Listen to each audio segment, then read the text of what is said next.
I mean, a black president of the United States has to make far more of an effort not to be black. Just as a woman leader of a nation, of a patriarchal state, has to prove that she is more of a man than anyone else. I mean, it is not ironic that the first prime minister of who is a woman, Margaret Thatcher, is referred to as the Iron Lady. She has to be more tough than the man to be accepted. And that's why Obama, I mean, that's why I've always said, if we have the first African-American president or woman, they have to fight a war within the first few weeks. And he did. They have to expand wars. They have to prove, I mean, for lack of a better word, their whiteness.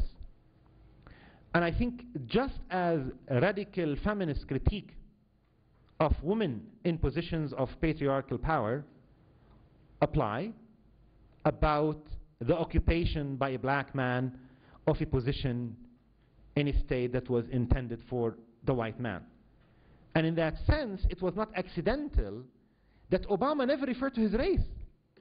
I mean, if anything, if you want to compare the speeches by John Kerry, Al Gore, and Obama, you will find Obama has much less references to racism in America than Kerry and Al Gore. He was rather silent on the issue because he was far more concerned about not alienating the white male voter. And of course, the white male voter has been extremely hostile to Democrats. You probably know this. Since the 1980s, if only white males voted in America, all presidents would have been Republicans since the 1980s.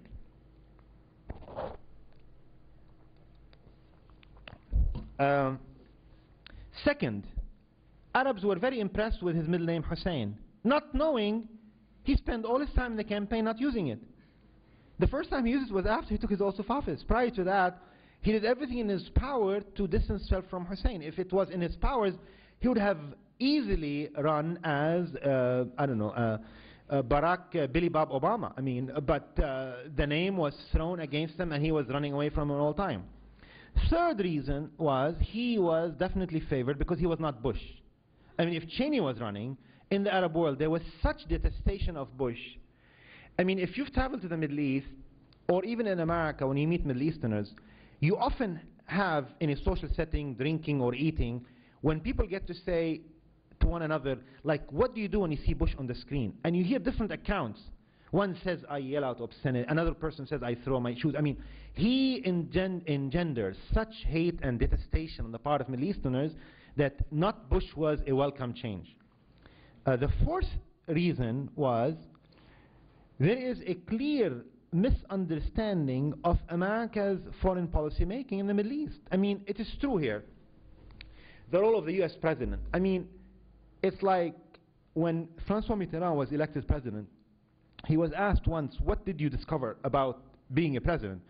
He said, I discovered how little you can do to change things, and how much things are, go by themselves, how little impact you can have. And if you want to have it make change, it's like a big struggle. Now, it is true that Erin Wildowski, the scholar of the American presidency, distinguished between the domestic president and the foreign policy president, that the foreign policy president can make more change than the domestic policy president. And of course, Richard Nixon said that on domestic policy, America doesn't need a president because it runs itself by itself. But on foreign policy, you can make a difference if you want. But Obama, it's not clear that he wanted to make much difference from the Bush doctrine, that he wanted to distance himself from that in any way. And I think the misunderstanding of US foreign policy is to attribute all the agenda of the Bush doctrine to the idiosyncrasies of George W. Bush, which it seems to me was a misunderstanding, that there is an American empire, and the American empire is leading and embarking on world domination, and that Bush was a matter of style of that American empire. I mean, I think one can do a study of the seeds of the Bush doctrine in the Clinton administration.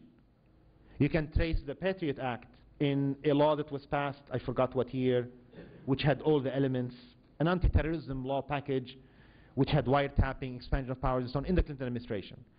You can look at the various bombing that Clinton did not only to distract from the attention to Lewinsky scandal, but other occasions too. The fifth reason for the positive favorable reception of Obama in the Middle East was exaggeration of differences between the two parties.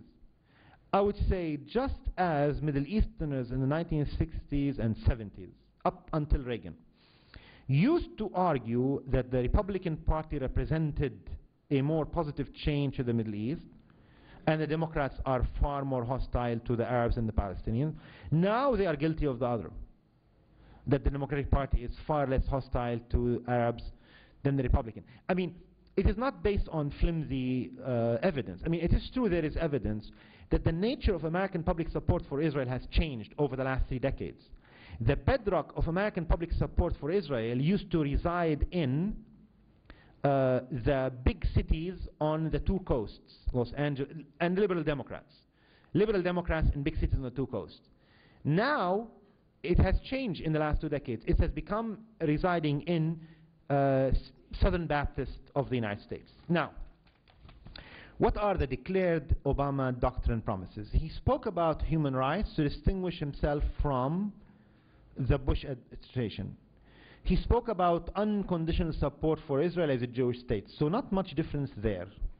He spoke about an outreach to the Muslim world, and he spoke about, he promised us a war in Afghanistan, and he's delivering. He promised us a surge in Afghanistan. And this is why I argued in the campaign for people who are excited about Obama, that it's a choice between a surge in Iraq versus a surge in Afghanistan with the preservation of the surge in Iraq. And that's what we're getting now. And he argued about Afghanistan as a war of necessity versus the war of choice in Iraq. He promised us the bombing of Pakistan without consultation with the government, and he's delivering on that too. And he promised vaguely the winding down of the American war in Iraq, and he's violating a lot of the deadlines he gave to himself, just as he did recently about the January closing of Guantanamo.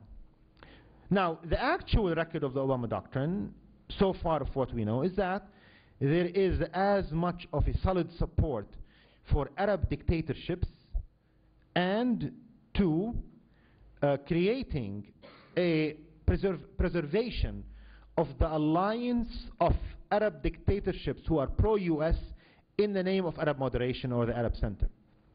Basically, he has inherited and preserved that policy to the Middle East, which will bolster and strengthen the Arab dictatorships. And we can argue Arab dictatorships,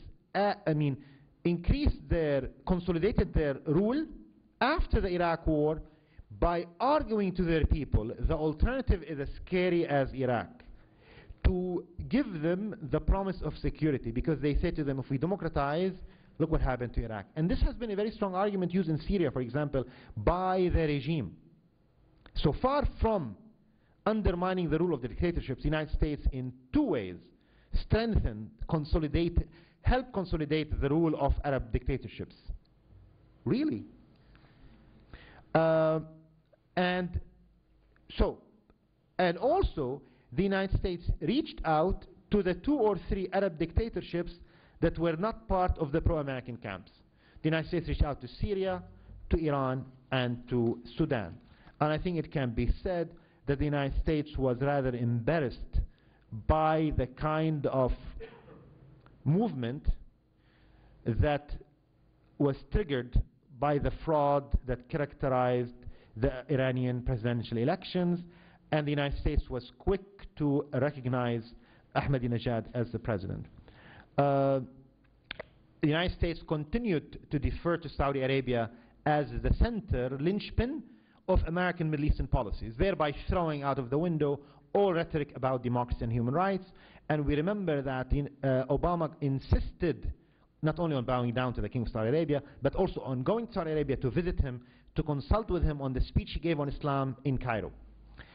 Thirdly, on the Palestinian strategy, it is true that he made slight statements that conflicted with the Obama administration on Palestine on 2 things. 1, about the destruction of homes of the Palestinians, and 2, on settlement, when they said that they have to stop their settlements.